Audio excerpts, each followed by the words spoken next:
السلام عليكم ورحمة الله. طيب نواصل معكم مقرر الصف الأول أساس. عندنا رقم اليوم الرقم 3. رقم اليوم الرقم 3، ده الرقم 3. طيب عندنا الرقم 1، الرقم 2، الرقم 3. كم زهرة هنا؟ 1 2 3، 3 زهرات. تفاحة هنا؟ 1 2 3، 3 تفاحات، ده الرقم 3. طيب في اختبار بسيط، وين العدد 3؟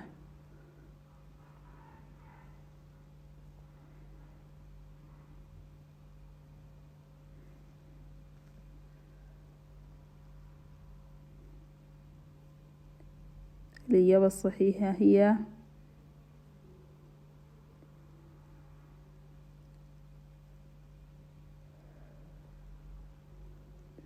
ده عدد 3.